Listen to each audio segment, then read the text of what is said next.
জুলাই গণঅভ্যুত্থানের মাধ্যমে বাংলাদেশের নতুন প্রজন্ম প্রমাণ করে দিয়েছে আমরা রাজনীতি কিংবা দেশ বিমুখ নই। বাংলাদেশের অত্যন্ত একটি ঐতিহাসিক সংকটকালে একটি রক্তক্ষয়ী লড়াইয়ের মাধ্যমে, রক্তক্ষয়ী অভ্যুত্থানের মাধ্যমে আমরা একটি নতুন বাংলাদেশ গড়ার স্বপ্ন দেখতে পাচ্ছি। একই সাথে আমরা যেমন এই অভ্যুত্থানকে সফল করেছি, আপনারা যেমন এই অভ্যুত্থানকে সফল করেছেন, ঠিক তেমনি নতুন বাংলাদেশের পুনর্গঠনের কার্যক্রম, যে সংস্কার কার্যক্রম, সেটিকে সফল করতে আমাদেরকে সমানভাবে গুরুত্বপূর্ণ অবদান রাখতে হবে, যেন আমরা আগামী দিনেও ইতিহাসে সাক্ষী হিসেবে একটি প্রজন্ম হয়ে থাকতে পারি, যে প্রজন্ম শুধু ফ্যাসিবাদী শক্তিকে ধ্বংস করার জন্য নয়, পুনর্গঠনের গঠনমূলক শক্তি হিসেবে আবির্ভূত হয়েছে।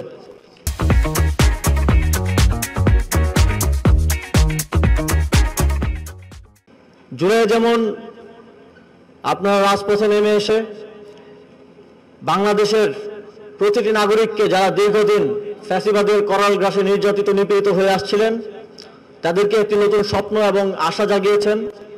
তাদের সেই স্বপ্ন এবং আশা পূরণে আপনারা সামনের দিনগুলোতে আমাদের সাথে থাকবেন, এই প্রত্যাশা ব্যক্ত করছি।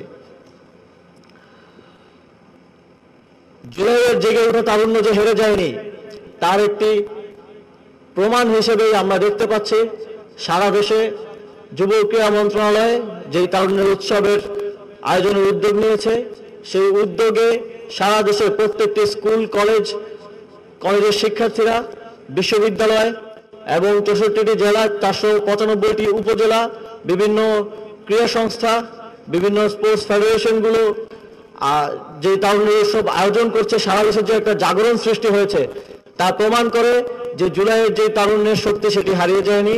আমরা এখনো আছি, আমাদের গঠনমূলক বিভিন্ন ধরনের খেলাধুলা, সাংস্কৃতিক কার্যক্রমের মাধ্যমে আমরা হাজির আছি।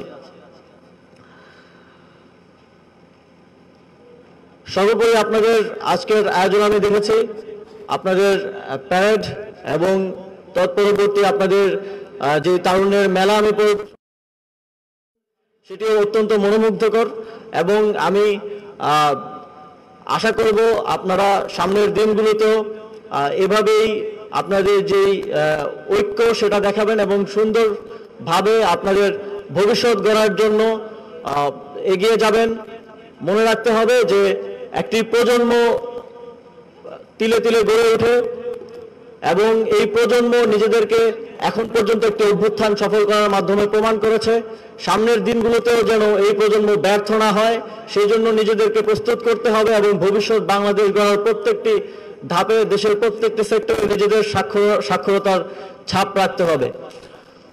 সর্বোপরি আজকে এত সুন্দর একটি অনুষ্ঠান উপহার দেওয়ার জন্য, তারুণ্যের উৎসবকে এত সুন্দরভাবে উপস্থাপন করার জন্য ভিকারুন্নেসা নূন স্কুল এবং কলেজের সকল শিক্ষক এবং শিক্ষার্থীদেরকে আন্তরিকভাবে ধন্যবাদ জানিয়ে আমার বক্তব্য শেষ করছি। ধন্যবাদ।